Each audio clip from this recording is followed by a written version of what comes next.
Hello, welcome to the daily English news program on Azərbaycan Television with the most important events of the day. I am your host, İlham Məmmədov. President İlham Əliyev signed an executive order on the provision of financial assistance to religious organizations in Azerbaijan. According to the executive order, the Caucasian Muslims Board, Religious Community of the Mountain Jews in Baku, Baku Religious Community of European Jews, Apostolic Prefecture of the Catholic Church in the Republic of Azerbaijan, Alban Udin Christian Religious Community of the Republic of Azerbaijan, as well as the Moral Values Promotion Fund under the State Committee for Work with Religious Organizations of the Republic of Azerbaijan are allocated each 350,000 manats of financial assistance. The goal is to support the activity of current religious denominations in the country, further develop multicultural values and protect high tolerance environment reigning in the country.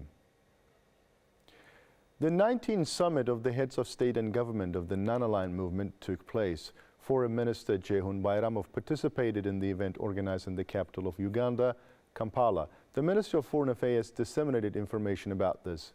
Azerbaijan passed the chairmanship of the non-aligned movement to Uganda during the summit. The terrorist act of the 20th of January of 1919, which resulted in the killing of women, children and the elderly, the wounding of more than 700 people and the illegal arrest of more than 800 has gone down in history as a crime against humanity. The Soviet troops brutally massacred the peaceful population who opposed the USSR leadership's open support of Armenia's aggressive policy. In the statement of the Commissioner for Human Rights, it is noted that as a result of this military aggression committed with brutality against civilians, the provisions of international law were grossly violated. Despite numerous appeals to international organizations and the international community, the crime has not yet been given a legal assessment. The perpetrators of this bloody tragedy have not been brought to justice. The Ombudsman once again reiterated the need for international bodies to conduct a legal assessment of this heinous act. In connection with the 34th anniversary of the 20th of January, representatives of diplomatic corps in Azerbaijan visited the Alley of Martyrs Memorial Complex and paid tribute to the memory of martyrs.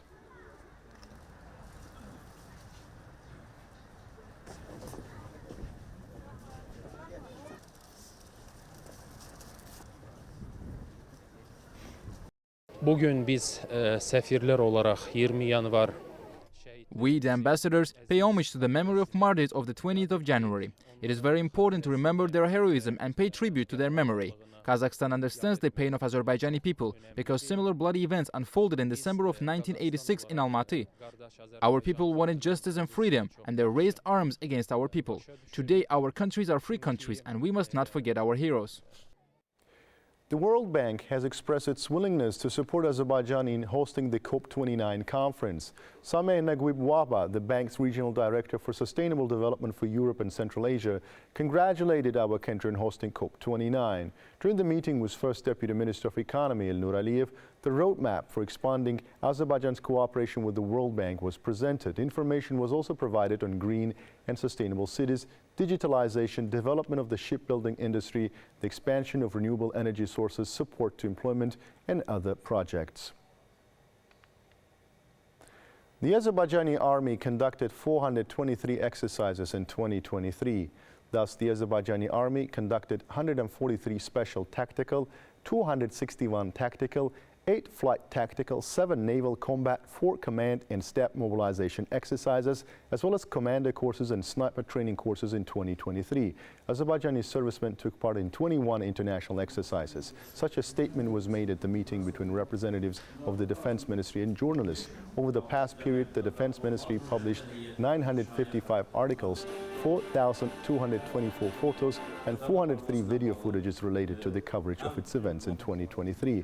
Out of them, 854 of 955 articles were translated into Russian and English languages. Also, inquiries of 186 mass media agencies for video coverage were accepted. In addition, with the participation of 347 representatives of 171 mass media agencies, 26 media tours were organized to the military units.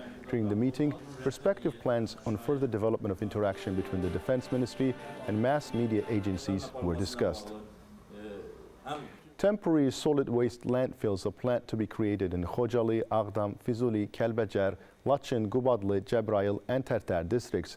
This was reported during the public hearings held by the State Ecological Expertise Agency of the Ministry of Ecology and Natural Resources for the purpose of discussing environmental impact assessment documents in the territories liberated from the occupation.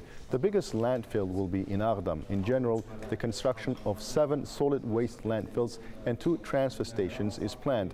The waste itself is estimated in the world as a business model. Therefore, it is important to recycle waste and use it as raw material. The same principle will be applied in waste management in the territories liberated from the occupation. You can get in touch with us by contacting AzTV Xəbər's hotline number 051-511-1956, through which you can report events you come across of, as well as share your suggestions and remarks. You can also contact us via our WhatsApp and Telegram accounts. That was all for the day. Thank you for being with us. Goodbye.